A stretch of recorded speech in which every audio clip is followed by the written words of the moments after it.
From now on, Square Enix plans to increase the amount of titles releasing simultaneously on each platform.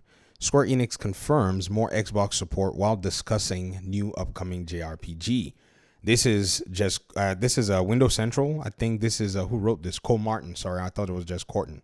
If you look on gamesindustry.biz, you'll see Square Enix to seemingly move away from platform exclusivity. In the future, titles will be released simultaneously on each platform more and more, Naoki Yoshida said. I think what we're seeing right now is everybody pretty much getting into their lane. This is written by Marie D'Alessandri, the deputy editor of gamesindustry.biz. They said Square Enix is looking to launch games simultaneously on all platforms more regularly. My question is, why in the world did they ever decide to stop launching games simultaneously on multiple platforms when that had been probably, in my opinion, the most important thing for them and was more than likely always profitable because they had more users to be able to sell their software to. And for the most part, I've seen some folk in the gaming scene pretty much defend this practice and say, we started out from somewhere very interesting. Everybody, or I don't know, most people may not remember, but as somebody who makes videos and reads comments heavily, because that's what most of us talk about in terms of the, gaming scene, it's very interesting to see that most people kind of started out this conversation with, there are not enough Xbox players to be worth actually making games for.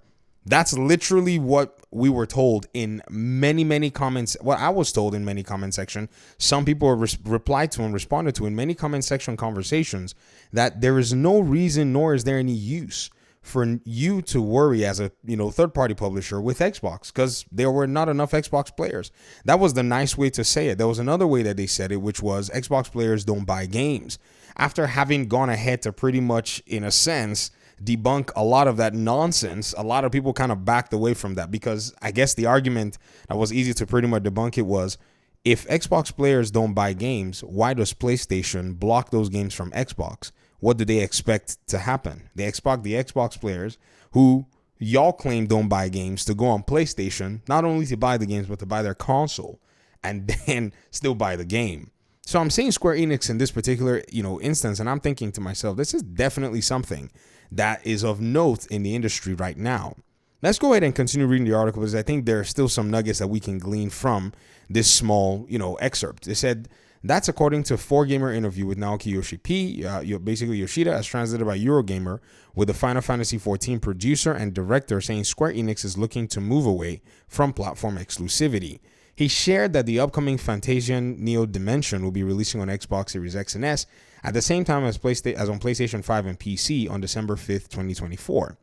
In the future, Square Enix titles will be released simultaneously on each platform more and more, but since this is close to the first release, we would like Xbox players to play it as well, he said. He said, historically, a lot of Square Enix's games have been PlayStation exclusives, which has recently led to a bit of sales and identity crisis for the Japanese company. Interesting. I guess the identity crisis is big, but I'm still not confident, though, with the way Square Enix is actually taking things into account. I'm not really certain that they're actually signaling like, okay, this is full 100%, us moving away from third-party exclusivity. I think for the right price, they will still be happy to do exclusivity at the end of the day with PlayStation when it comes down to it. But, there are just so many things that you have to take into account here. And that is, if PlayStation is not willing to put the money, and I'm talking probably a new negotiated fee, which is more than likely going to be very high, then they're probably going to go ahead and just port their game to Xbox. But the reality is PlayStation need not be doing that. PlayStation needs to focus on its platform. PlayStation needs to focus on its games. PlayStation needs to focus on making smaller games that can be compatible with the PlayStation 4 so that they have access to hardware at the end of the day. But it's all well and good. Let me hear your thoughts in the comment section. Thanks so much for watching the video. I really appreciate you guys' time and audience, and hopefully we'll talk pretty soon in another one. Peace out.